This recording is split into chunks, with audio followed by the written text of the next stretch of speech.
감사합니다. 오늘도 좋은 날입니다. 예배드린 우리 모두에게 하나님의 은혜와 건강이 함께 하실 줄로 믿습니다. 오늘 우리 교회가 3.1절 기념 감사 예배를 하나님께 드립니다.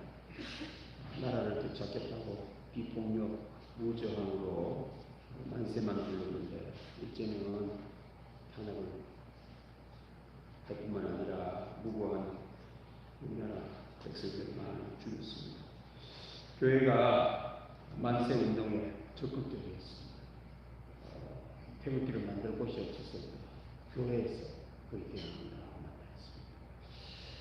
그러다 보니 이제는 교회를 많이 핍박을 했습니다.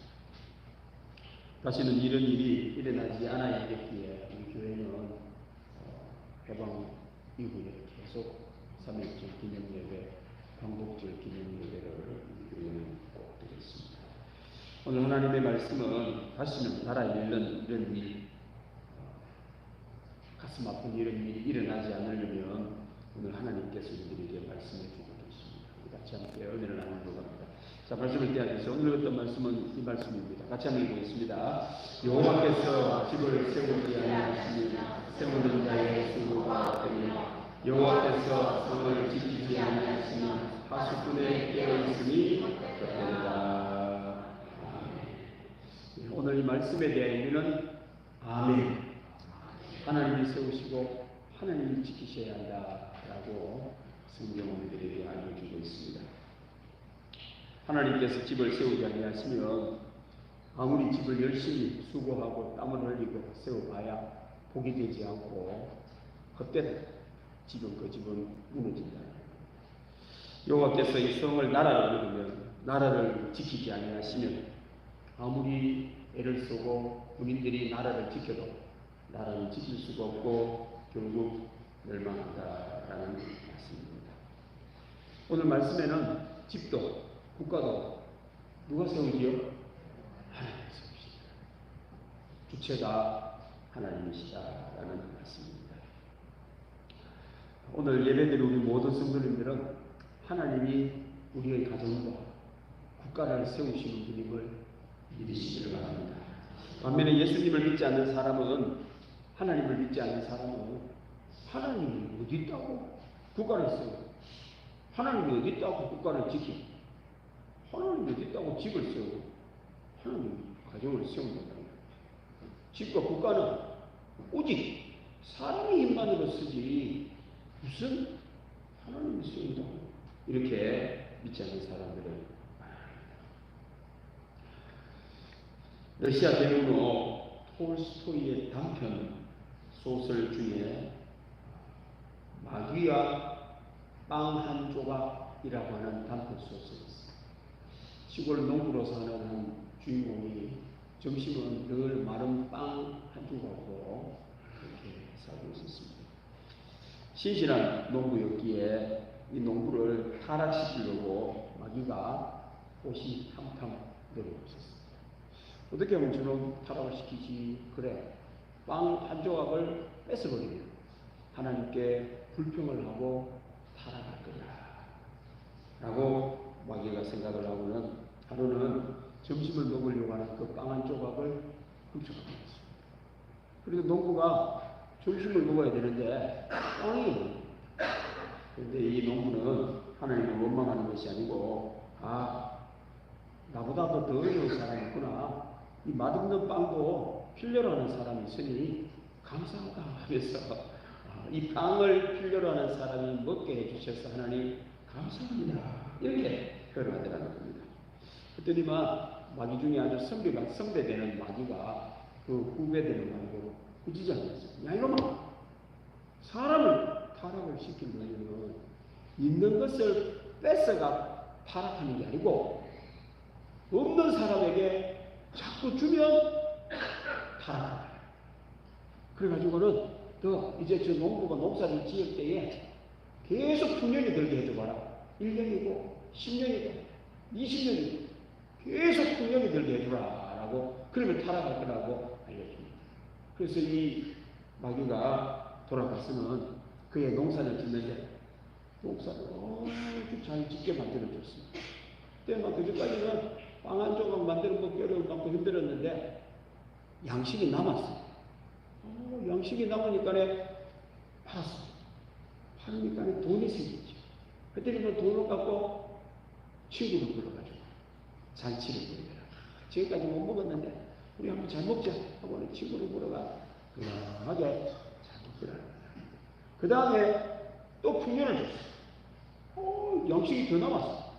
그때는 그 형이 남은 양식을 갖고 술을 빚어가지고 먹더라. 그때까지는 술도 못 마셨는데 이제 이 남은 양식으로 술을 빚어 먹자 하고는 친구를 불러가지고 잔치를 부리고 술을 먹기 시작했습니다. 그 다음에는 더 크게 결국에는 이 농부가 하나님을 버리고 먹고 마실 생각만 하더라 라고 하는 이야기입니다. 150년 전에 지은 소설인데 지금 우리나라를 생각하면 저는 끔찍스러웠어요. 지금 바로 우리나라가 지금 그러고 있네. 그래서 가난할 때는 그렇게 교회가 차고 넘치고 아이들이 차고 넘치고 거짓말을 해도 스스로 제발로 어디고 조금 넉넉해지니까 놀러 간다고 바빠. 집좀 마. 그 얘기입니다.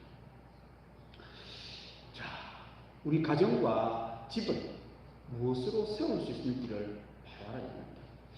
돈으로 세울까요? 물질로 세울까요?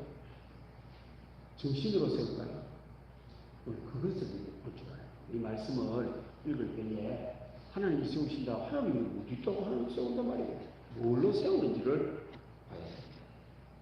오늘 성경 말씀은 집은 하나님이 세우시고 나라는 하나님이 지키셔야 군인이 깨어있고 가정의 식구들이 수고를 하는 것이 복이 되어 세워지고 결코 무너지지 않는다라는 말씀입니다. 반면에 하나님이 세우지를 않고 사람 스스로 세우려고 하는 사람은 정신 상태가 황폐해집니다.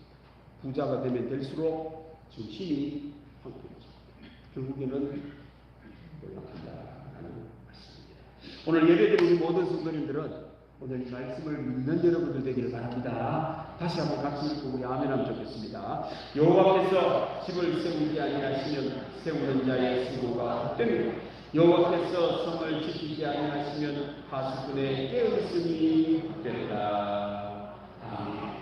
자, 오늘 이 말씀을 잘 보시면 앞뒤 문장이 똑같이 구성이 되어 있다는 걸 알 수가 있습니다. 그리고 같다라는 걸 알 수 있습니다. 집이나 국가 똑같은 말입니다. 여호와께서 집을 성을 세우지 지키지 아니하시면 세우는 자의 수고가 하수꾼에 깨어 있으니 헛되니요? 헛되다. 똑같습니다. 그래서 이 말씀은 두 개다가 똑같다라는 걸 알 수가 있습니다.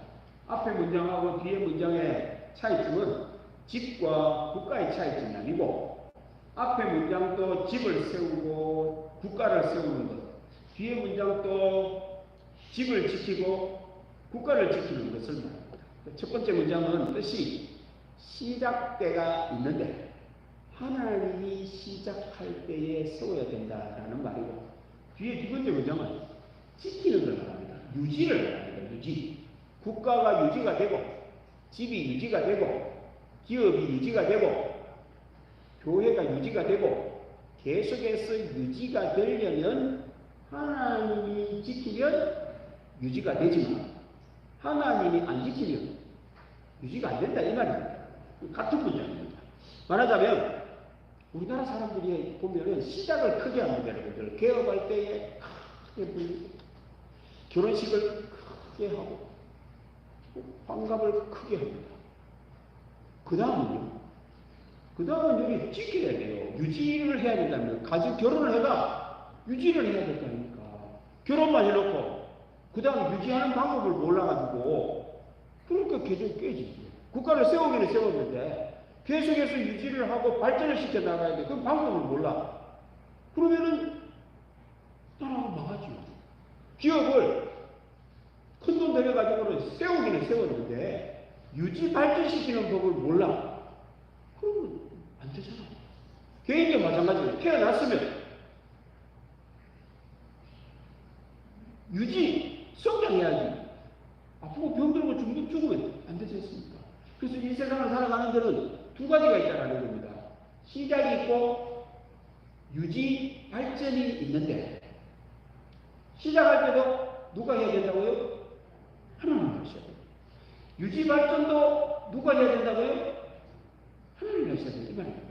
말하자면 집도, 국가도, 기업도, 교회도, 개인도 하나님이 세우면 세우는 자의 수고가 복됩니다. 그런데 하나님이 세우지 않고 사람 스스로 쓰려고 아무리 애를 쓰고 노력을 해봐야 복이 없다. 헛되네. 유지도 마찬가지입니다. 세우는 거는 할 줄 아는데 유지하는 법은 잘 몰라요. 여기서 유지한다, 성을 지킨다라는 말은 보초를 쓴다라는 그 말입니다. 하나님이 보초를 써주시지 않으면, 경계를 쓰지 않으면, 나라를 보초를 쓰지 않으면, 가정에 보초를 쓰지 않으면, 기업에 보초를 세우지 않으면 아무리 지키려고 해도 못 지킨다라는 겁니다. 그래서 유지가 되려고 그러면은 하나님이 보초를 써주셔야 된다는 거예요. 경계를 써주실 때 쓴다라는 말입니다. 오늘 이 말씀은 우리가 이 세상을 살아가는 기본적인 것을 말씀하시는 거예요. 기본적으로. 그런데 사람이 하나님의 말씀을 모르면, 알고 보면 기본도 모르고 이 세상을 살아가려고 하니 어떻게 시작해서 가는 것도 모르고 국가가 뭘로 세워야 되는 것도 모르고 가정도 무엇으로 세워야 되는 것도 모르고 그냥 일단 시작을 해보는데 하고 뭘로 해야 될지는 몰라가지고는 유지가 안 되는 거예요. 망하는 거예요. 개인도 태어났는데 어떻게 해야 사람을 쓰는지를 몰라. 그러면 그 사람을 세울 수가 없지 않습니까? 그런데 알면 하나님이 세우시려고 선다라는 말씀입니다. 오늘 예배드리는 우리 모든 성도님들은 모두가 다 하나님이 세우시고 하나님이 지키시는 여러분들의 수고와 여러분들의 이 깨어있음이 복된 여러분들 되기를 바랍니다. 우리 대한민국도 하나님이 세우시고 하나님이 지켜주시면 여기 국민들이 수고를 하고 국민들의 깨어있음이 복이 되게 하는 겁니다. 반면에 하나님이 안 세우시고 하나님이 안 지켜주시고 사람 스스로 쓰려고 하고 수고하고 애를 쓰고 아무리 깨어있어 봐야 망한다. 안 세우신다라는 그 말씀입니다. 자, 하나씩 보려고 합니다. 자, 그러면 국가나 개인이나 집이나 교회나 세울 때 필요한 것. 오늘 성경은 두 가지를 말하죠. 여호와 하나님이 필요하고 두 번째는 수고자가 필요합니다. 수고도 해야 돼. 그러나 하나님께서 세우셔야 된다라는 말씀입니다. 하나님께서 세운다. 하나님이 어떻게 세우는지 하나님 보이죠. 그런데 그렇습니다. 그 말은 국가를 세우든지 가정을 세우든지 개인이 쓰려면은 그 국가의 기본 정신, 기본 근가, 기본 뿌리가 있어야 된다라는 겁니다. 하나님 정신으로 기본 정신을 삼고 세우면 국가가 잘 쓰이지만 하나님 정신 없이 하나님의 말씀 정신 없이 세우면 안 세워집니다. 대한민국이 일제 탄압으로부터 해방이 되었습니다. 이제 나라를 세워야죠. 우리나라를 세우는 사람 중에 나라를 세우려면 기본 정신이 있어야 된다는 걸 아는 분이 있었어요. 누군지 아세요? 네? 누구? 요한성이 아닙니다. 우리 조상입니다. 제하고 이름이 똑같아요. 저 우리 성씨를 가지고 있는 유진호 박사라고 들어보셨습니까? 어르신들은 아마 아시죠? 기독교입니다. 진짜 돌리면 우리 제 정조 할아버지 거입니다. 이분이 나라를 세우려면은 기본 정신, 헌법이 있어야 돼요. 헌법. 그래가지고 오늘 서구에 있는 헌법들을 다 가져와서 기독교 정신을 갖고 헌법을. 그래서 이제는 나라를 세울 때에 기본 정신, 헌법 없이 나라를 세우면 그 나라를 세우지 않습니다. 여러분들이 가정을 세우면 가정을 세우는 기본 정신이 있어야 됩니다. 내 가정을 뭘로 쓴다? 이걸 갖고 가정을 세워야 그거 흔들리지 않고 가면을 쓸 수 있죠. 예수님으로 여러분들 기본 정신을 삼 여러분들 되길 바랍니다. 예수님 정신입니다. 십자가 정신. 내 가정의 기본 정신은 십자가 정신입니다. 내 가정의 구주는 예수님이다. 기본 정신이 있어야 된다는 거예요. 이거 없이 수고만 하는 게 뭐냐? 애만. 어느 나라든지 국가가 처음 쓸 때는요, 군인들이 국가를 세우죠. 이성계 장군이. 우리나라 조선이 500년을 갔습니다. 이유가 뭐냐? 군인이 나라를 세웠지만, 이끌어갈 때에는 문인들로 등록시킵니다. 무인들은 뒤로 다 빼버렸어요. 그게 바로 태종 이방원이가 그걸 한 겁니다. 태종 이방원이가 다 쳐내버렸어요. 그리고는요, 글 쓰는 사람으로 등록을 시켰더니 우리나라가 500년을 갔어요. 대부분 나라들은 그렇게 하지 않습니다. 근본 정신이 없기 때문에 오래 못 가요. 따라갑니다. 계속 역성. 우리나라가 헌법이라고 하는 기본 정신에 서 있었습니다. 그걸 말하는 겁니다. 하나님이 세운다는 말은 사람이 국가를 세우든지 가정을 세우든지 기업을 세우든지 기본 정신이 하나님의 정신으로 서라. 그게 뭘까요? 한번 따라봅시다. 하나님 사랑, 이웃 사랑. 이게 기본이어야 된다는 거예요. 이게 기본이 안 되면 사람은 기본이 있습니다. 뭐냐? 욕심을 갖고 세우고. 전부 다 자기 욕심을 갖고 세우는 거예요. 전부 다 자기 죄, 자기 하고 본대로 쓰는 거죠. 이런 나라는 쓸 수 없습니다. 이런 나라들은 써 싸운다. 이런 나라들은 남이 하면 다 싫어. 내가 하는 건 옳다 그래. 그런 나라는 망합니다. 우리나라는 헌법 제1조가 대한민국은 민주공화국이다. 이렇게 시작합니다. 민주라는 말도 알아야 되고 공화국이라는 말도 알아야 돼요. 민주라는 말은 평등하다. 다 똑같다. 공화국이라는 말은 대표를 투표해서 뽑는다라는 그 말입니다. 그래서 투표해서 뽑는 것에 대하여 승복할 줄 알아야 돼요. 우리나라는 민주공화국이 아닙니다. 왜? 정신이 민주공화국이 아닌 거예요. 차별이 있어요. 차별. 사람들은요, 조금만 좀 잘 살면 없는 사람은 우습게 해요. 이건 민주공화국이 아닙니다. 민주가 아닙니다. 조금만 배우면, 조금만 못 배운 사람에 대하여 우습게 써요. 이게 민주가 아닌 거예요. 그럼 두 번째, 공화국도 아니에요. 왜? 투표를 했으면, 졌으면, 투표가 적으면 깨끗하게 인정을 해줘야 돼요. 그 사람이 하는 것에 대하여 그게 틀렸던 말도 지지를 해줘야 되는 거예요. 가만히 있겠지. 우리는 계속 반대를 하죠. 그래서 알고 보면 우리나라는 그런 민주공화국인데 형태는 민주공화국이 아닌 거예요. 참 안타깝지요. 우리는 그런 거 뒤로 놔두고 성경에서 말을 하기를 성경의 기본 정신은 하나님의 기본 정신이 뭐라고 가르쳐 드리죠? 한번 따라봅시다. 하나님 사랑, 이웃 사랑. 이게 기본이에요. 그렇게 우리가 이 세상 살아가는데 나라가 바로 서려고 하면 우리나라가 민주공화국이라는 말이 바로 사랑이 되는 거예요. 다른 사람에 대한 인정. 그게 들어있습니다. 사랑하지 않으면 어떻게 하겠어요? 그럼 미워하게 되죠. 나하고 의견이 다르면 적으로 삼고 무조건 저러고 같이 있으면 안 돼. 죽여야 돼. 이런 생각을 갖고 살면 이 나라가 참 안 되겠죠. 그런 생각을 하면 안 되죠. 그래서요, 하나님 정신을 갖고 나라를 쓰면은 나라가 쓰고요, 사업도 씁니다. 이제는 기업들도 이윤 추구가 기업의 목적이었습니다. 이제 그런 기업은 다 망합니다. 이윤 추구가 목적이 아닙니다. 사회적 기업이라고 합니다.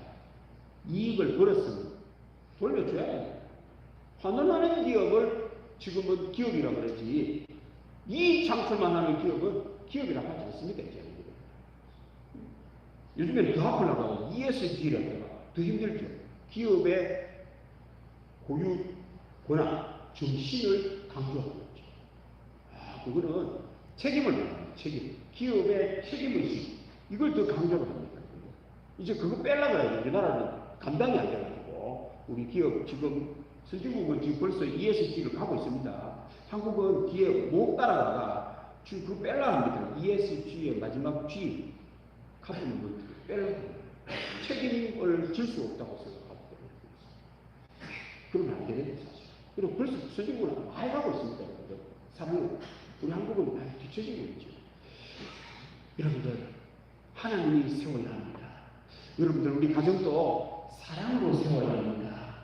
가정의 식구들이 아버지가 내 욕심을 갖고 자녀들을 이용을 하고, 아내를 이용을 하고, 아내는 자기의 이익을 위하여, 만족을 위하여 남편을 이용을 하고, 자식들을 이용하고, 자식들 또한 아버지를 이용하고, 엄마를 이용하고, 그 가정은 잘 될까요? 안 될까요? 안 되죠. 가정이 안 되죠. 남편이 자녀를 위하여 희생하고 섬기고, 아내가 자녀를 위하여, 남편을 위하여 희생하고, 자녀들이 엄마 아버지를 기쁘게 해주려고 하는 그런 가정은 될까요? 안 될까요? 그게 사랑이라는 거죠. 그 간단한 거 아닙니까, 여러분들? 그래서 성경은 하나님이 세우셔야 됩니다. 우리 국가를 누가 세워야 할까요? 하나님이 세우셔야 됩니다. 오늘 예배 드리는 모든 성도님들은 여러분들의 가정과 하는 모든 일들, 대한민국이 하나님이 세우시는 여러분들 되시기를 바랍니다. 그리고 두 번째는 사람이 수고해야 돼요. 하나님이 그걸 하겠다고 하는데 나는 아무것도 안 해. 그럼 국가가 안 되죠. 좋은 국가는 일하게 하는 국가입니다. 그런데 우리나라가 참 안타까워요. 우리나라는 일 안 하게 하는 국가라는 것 혹시 아세요? 참, 그게 좀 안 된 말이지만 건설업이 너무 많이 발달하면 국가가 안 좋은 쪽으로 갑니다. 좀 이상하지만 땅값은 오르면 안 됩니다. 집값은 오르면 안 돼요. 우리나라 지금 후진국은 땅값을 올리고 집값을 올려야 경제가 성장합니다. 이제는 우리나라가 안정이 됐지요. 여기 적응을 해가야 돼요. 그러니까 우리나라가 침체가 오니까 또 집값을 들썩이고 있습니다. 그래서 강남에 지금 몇 구에는 집값이 많이 올랐죠. 영천에도 집값 전국에서 세 번째로 많이 오른 시장님이 자랑하더라고요. 와, 영천이 발전을 했는데 전국에서 강남하고 해가지고 영천이 땅값과 집값이 세 번째로 많이 올랐다. 자랑인 것 같은데 아닙니다. 영천이 좀 그래도 그거는 좀 지양해야 됩니다. 조금은 맞고 일을 해가 버려야지. 가만히 져가지고 이 두 사람이 싸가다가 돈 벌면은 일 안 하려고 그러죠. 전부 다 그거 하고 살 거 아닙니까? 그런데요, 하나님이 집 줍니까? 저 사람이 손해봐야 내가 이익 보는 거예요. 왜? 저 사람이 돈을 많이 줘야 내가 이익 보고, 누가 손해를 봐야 누가 더 거는, 이런 경제는 좋은 경제가 아닙니다. 그걸 이렇게 자꾸만 이렇게 권장을 시켜버리면 일을 안 해요. 복 있는 여러분들 혹시 그렇다 치더라도 우리 동문교회 성도들은 수고하시길 바랍니다. 일하시길 바랍니다. 그렇게 오지 않는 거는 아예 하지 말아요. 아이들한테 그걸 주의시켜야 됩니다, 여러분들. 그래야 일을 해서 벌라고 해야 되지. 가만히 앉아가지고 누가 손해본 거를 내가 먹으려고 하는 이런, 우리나라 여러분들 복권 이런 거 전 세계에서 제일 많다는 거 아세요? 우리나라는요, 경마, 뭐 경정, 자전거, 자동차 이래 얼마나 많은지 몰라요. 외국에는 그런 거 많지 않습니다. 한 3개, 4개, 4개 정도밖에. 우리는 6, 7, 8개 정도 된다고 하죠. 전부 다 그거 경찰에도 들어온다죠. 그거 가면은 하시는 분이 계실지 몰라도 참 미친 사람이 많다 그래요. 나 잘 몰랐는데 있잖아요. 1등만 맞추면 얼마 안 들어온대요. 1등만 맞추면은. 그러니까 10,000원을 넣었다. 1등을 맞춰가 되면은 20,000원밖에 못 거든. 근데 1등, 2등을 다 맞춰버리면 10,000원을 넣으면은 1억을 준대요. 사람들이, 우리나라 사람들은 그냥 1등만 맞추는 거는 안 한대요. 1등, 2등을 다 맞추려고 그러면 하늘의 별따기야. 1등도 못 맞추는데 2등까지 어떻게 맞춰요? 근데 그걸 한대요. 여러분들 다들 눈치를 보니까 안 하는 분들이에요. 감사합니다. 세상에. 이게 우리나라가 제일 많은 사람이 전 세계에서 1등, 2등까지 다 맞추는 거예요. 세상에 3등까지 다 맞추는 것도 있대요. 이런 것도 있는 걸 몰랐어요. 이건 말이 안 되지. 1등, 2등, 3등을 어떻게 다 맞추십니까, 여러분들? 근데 그거를 투자를 한다는 것은 말 안 되는 이야기 아닙니까? 근데 그걸 하고 있다는 거예요. 근데 젊은 사람은 안 돼요. 세상에 이런. 하나님이 세우지 않으면은 수고를 많이 하거든요. 오늘 예배 드린 모든 성도들은 하나님의 말씀을 믿으시기를 바랍니다. 세우는 것도 하나님이 세우시고 수고를 우리가 할 때에 나는 있습니다. 가정이 있습니다. 복이 될 줄로 믿습니다. 그런데 거기서 끝나면 안 되는데 유지를 하셔야 됩니다. 이게 더 중요합니다. 더 중요합니다. 오늘 여기 말씀에 지킨다라는 말은 watch out, 보초 선다 라는 말입니다. 집은 세웠잖아요. 하나님이 보초를 쏘고 계셔야 된다라는 거예요. 사람도 보초를 선다라는 뜻은 국가가 썼었어요. 기업이 쓰고 가정이 쓰는데 위험 요소가 있기 때문에 그런 위험 요소가 올 때에 보초를 써서 복으로 말미암아 위험 요소가 흔들지 못하도록 깨어있는 것을 말하는 겁니다. 하나님이 보초를 써야 됩니다. 그 말은 여러분들의 삶 속에 위험 요소가 있을까요? 없을까요? 예수님을 안 믿는 사람은 없다고 생각합니다. 안 온다고 생각합니다. 여러분들 병 안 걸립니까? 걸린다 생각하고 준비를 하고 사셔야 돼요. 혹시 내가 병역 안에 걸린다 생각하고 인생을 설계하는 분 계세요?